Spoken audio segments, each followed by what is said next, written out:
Well, President Trump and former President Obama backing rival candidates for a seat on Wisconsin's Supreme Court. The election happening tomorrow. Elon Musk campaigning in Wisconsin over the weekend, even wearing a cheese head.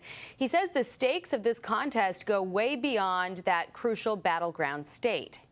This is one of those things that may not seem that it's going to affect the entire destiny of humanity, but I think it will. Republicans also trying to hold on to 2 House seats up for grabs tomorrow. The race is to replace National Security Advisor Mike Waltz and former Attorney General nominee Matt Gaetz. President Trump also avoiding another special election by asking Congresswoman Elise Stefanik to stay in the House instead of becoming UN ambassador, saying, "We don't want to take any chances." Let's bring in Republican National Committee Chairman Michael Whatley. Thank you so much, Michael, for being here. I want to start with that Florida 6th District, Mike Waltz's old seat, because it's looking a little dicey. Here's what an analyst said on CNN about that race. This is a ruby red district. Donald Trump won it by, get this, 30 percentage points. This race should not be close. It should not be close. Republicans have just a 9-point advantage. You don't have to be a mathematical genius to know 9 points is way less than 30. So the Democrat candidate in this race has reportedly outraised the Republican by a factor of 10. And still, according to the Republicans' internal polling, he's behind by 3 points. And that's all despite President Trump actively campaigning for him, for the Republican candidate, taking part in these teletown halls and things like that. What do these races tell you right now about how much President Trump is going to have to get involved in the midterms? Well, I think what these races tell us is that they're taking place not just off cycle, not just off year, but off month. And there's going to be very, very low turnout. A lot of people are not paying attention to them. And the Democrats are doing everything they can. They're spending every dollar they can get their hands on to try and change the direction of the conversation that's taking place in Washington. The fact is, Republicans are going to hold both of those seats in Florida.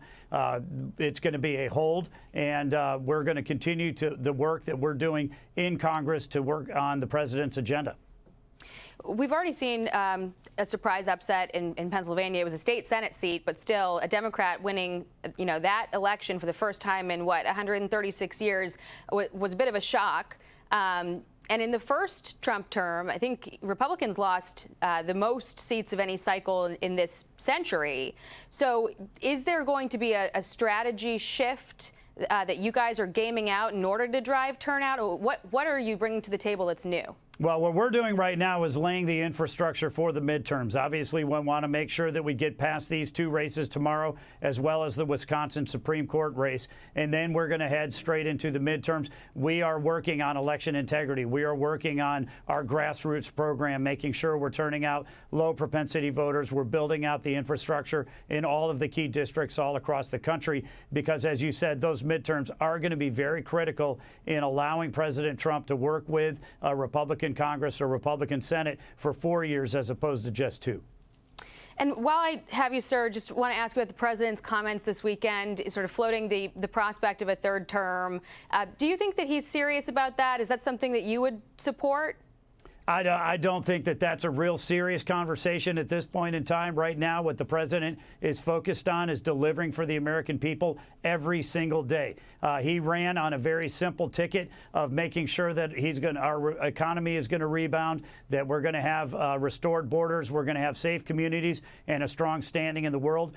Every action that his administration has taken, every action that he has taken has been absolutely focused on making sure that we're delivering on that agenda. We need to keep Congress next year to be able to do it, and that's what we're working on every day. All right, Michael Whatley, thank you very much for being here. Appreciate your time. Thank you, Jackie. Thank you. Hey, Sean Hannity here. Hey, click here to subscribe to Fox News YouTube page and catch our hottest interviews and most compelling analysis. You will not get it anywhere else.